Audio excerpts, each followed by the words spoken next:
PMCയെ പറ്റി ഞങ്ങൾ മനസ്സിലാക്കിയത്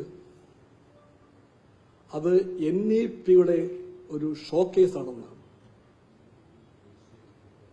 ഇതാണ് ഞങ്ങൾ വായിച്ച വരികൾ.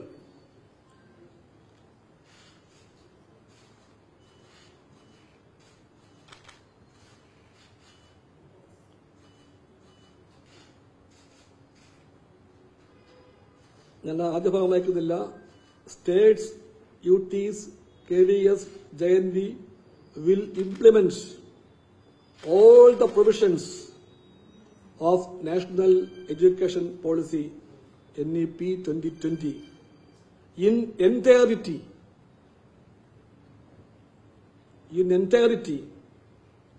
within the entire states or UT or KVS or JNV as the main objective of this scheme is to showcase the implementation of NEP 2020 through the PMC schools. ഇതാണ് ഞങ്ങൾ വായിച്ച രേഖയിലുള്ളത്. ഇതാണ് അതിലുള്ളതെങ്കിൽ, വാസ്തവത്തിൽ ഞങ്ങളുടെ രേഖ ഇതാണ്, ഇത് തന്നെയാണ് ഉള്ളതെങ്കിൽ ഇതാണ് എന്റെ പ്രശ്നം. ഒരു പേരല്ല പ്രശ്നം, അല്ല പ്രശ്നം ഇതാണ്. NEPയെ ഷോക്കേസ് ചെയ്യാൻ വേണ്ടിയുള്ള ഒരു പദ്ധതിയാണിതെങ്കിൽ അതിന്റെ അർത്ഥം എന്താണ്? ഇൻ ദ ലോങ് റൺ അതെങ്ങോട്ട് പോകും? അതേപ്പറ്റി ഇടതുപക്ഷത്തിന് ആശങ്കയുണ്ട്. ഈ ആശങ്ക CPIയുടെ മാത്രം ആശങ്കയല്ല.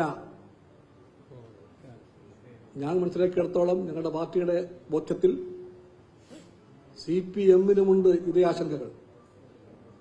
ഒന്നിലേറെ പ്രാവശ്യം CPIയെ പോലെ തന്നെ CPMും ഈ ആശങ്ക സകാരണമാണത് അതറിയിച്ചിട്ടുണ്ട്.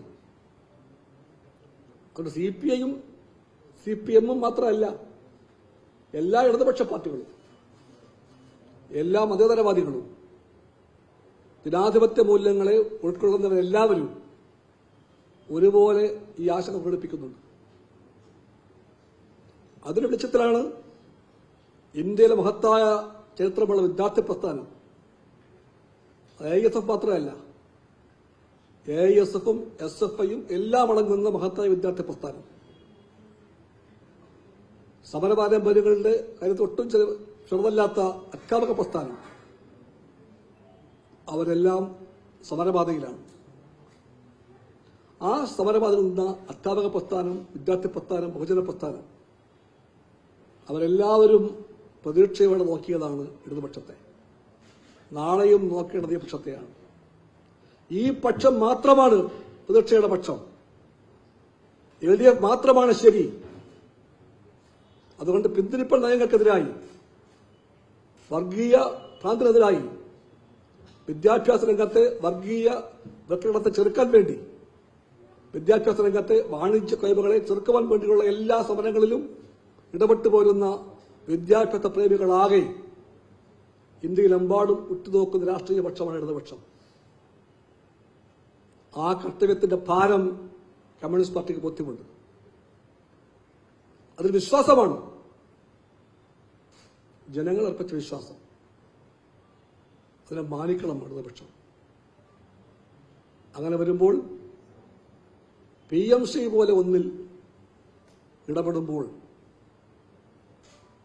പലവട്ടം ചിന്തിക്കണം ഒരു ഇടതുപക്ഷ ഗവൺമെന്റ്, പലവട്ടം. ഇതുപോലൊരു ദിവസം ഉച്ചതിരിഞ്ഞ നേരത്ത് ഇവിടെ വെച്ചൊരു പ്രസ് കോൺഫറൻസ് ഉണ്ടായിരുന്നു. അത് വേറെ എന്തോ കാര്യത്തിൽ കൂടിയതാണ്. അവിടെ പെട്ടെന്ന് നിങ്ങളിൽ ആരോ ചോദിച്ചു ഈ PMCയെ പറ്റി. ചോദ്യം പെട്ടെന്ന് വന്നു, ഉത്തരവ് ഞാൻ പെട്ടെന്ന് പറഞ്ഞു. NEPയുമായിട്ട് ബന്ധപ്പെട്ട ഒന്നാണ് PMC എന്ന് ഞങ്ങൾ മനസ്സിലാക്കുന്നു. അതങ്ങനെയാണെങ്കിൽ അതിലേക്ക് ഇടപെടും മുമ്പ് ഗവൺമെന്റ് 2 വട്ടം ചിന്തിക്കണം എന്നാണ് CPI പറഞ്ഞത്. അതൊരു രാഷ്ട്രീയ നിലപാടാണ്. കടുത്ത ഭാഷയിലല്ലെങ്കിലും വ്യക്തമായി CPI പറഞ്ഞു. കാരണം NEP എന്ന് പറയുന്നത് എന്താണെന്ന് ഇവിടെ പറയുന്നുണ്ട്. NEPയുടെ രേഖകൾ പ്രകാരമുള്ള ഒരു 6 പില്ലേഴ്സിന്റെ പരാമർശമുണ്ട്. ഏറ്റവും പ്രധാനപ്പെട്ട ഒരു പില്ലർ കരിക്കുലമാണ്, പെഡഗോഗിയാണ്, സിലബസാണ്, ഇൻഫ്രാസ്ട്രക്ചറും മറ്റൊക്കെ പുറകെ വരുന്നുണ്ട്. പക്ഷെ ഏറ്റവും മുഖ്യമായ കാര്യം ഇതാണ്: പുത്തൻ തലമുറയെ വാർത്തെടുക്കുന്ന പാഠ്യപദ്ധതിയെ, അധ്യയന ശാസ്ത്രത്തെ, പെഡഗോഗിയെ എല്ലാം സ്വാധീനിക്കും വിധമുള്ള ഒന്നാണ് BJP ഗവൺമെന്റ്. അതും കൂടി അറിയണം. BJP ഗവൺമെന്റ് ഷോക്ക് കേസ് ചെയ്യാൻ ശ്രമിക്കുന്നത്. ആ ഷോക്ക് കേസിന് വേണ്ടിയാണ് ഈ പറയുന്ന PMC എന്ന് അവർ തന്നെ പറയുന്നു. ചെറിയ കാര്യമാണോ അത്? കമ്മ്യൂണിസ്റ്റ് പാർട്ടിയുടെ രാഷ്ട്രീയ ബോധം പറഞ്ഞത് അത് ഗൗരവമായി കണ്ട കാര്യമാണെന്നാണ്. ഇതാണ് ഞങ്ങൾ സ്നേഹപൂർവ്വം അന്ന് ഒറ്റ വാക്കിൽ അറിയിക്കാൻ ശ്രമിച്ചത് ഗവൺമെന്റിനെ. ആദരവോടെ ഞാൻ ഓർക്കട്ടെ, ആദ്യം അതിനോട് കടുത്ത ഭാഷയിൽ വിയോജിച്ച സഖാവ് വി ശിവൻകുട്ടി ഞങ്ങളുടെ എല്ലാ സഖാവാണ്, ഉറ്റ സുഹൃത്താണ്. കമ്മ്യൂണിസ്റ്റ് പാർട്ടിക്ക് ശിവൻകുട്ടിയെ പറ്റി ആദരവുണ്ട്. ആ ശിവൻകുട്ടി പെട്ടെന്ന് പ്രകോപനബുദ്ധിയ ഭാഷയിൽ പ്രതികരിച്ചെങ്കിൽ പോലും അദ്ദേഹം വളരെ വേഗം ആ നിലപാട് തിരുത്തി. അദ്ദേഹം ഇടതുപക്ഷ നേതാവിന്റെ ഭാഷയിൽ അതേപ്പറ്റി പ്രതികരിച്ചു. പിന്നീട് അതെല്ലാം കേരളം കണ്ട കാര്യമാണ്. ഇതൊന്നും പഴയ കാര്യങ്ങളുമല്ല, പാടെ മറന്നുപോകാൻ സമയമായിട്ടില്ല. അതെല്ലാം ഇരിക്കെയാണ് ഈ പറയുന്ന അസ്വാഭാവികമായ തിരക്കോടുകൂടി, അൺയൂഷ്വൽ ഹേസ്റ്റ് എന്ന് പറയും, അതോടുകൂടി വാഗ്ദാനം ചെയ്യപ്പെട്ട ചർച്ചയില്ലാതെ, ആലോചനയില്ലാതെ, നയപരമായ സംവാദങ്ങളില്ലാതെ, ക്യാബിനറ്റിലോ LDFിലോ ഒരു വർത്തമാനം പോലും പിന്നീട് പറയാതെ ഒരു ഉദ്യോഗസ്ഥ പെട്ടെന്ന് ഡൽഹിയിൽ ലാൻഡ് ചെയ്യുന്നു. ആ ഉദ്യോഗസ്ഥ ഒപ്പുവെക്കുന്നു. ഒപ്പുവെച്ച പിറ്റേ നിമിഷം കേന്ദ്ര BJP ഗവൺമെന്റ് അതിനെ പുകഴ്ത്തുന്നു. അതിനെ ABVP പുകഴ്ത്തുന്നു. അതിനെ BJP വാഴ്ത്തുന്നു.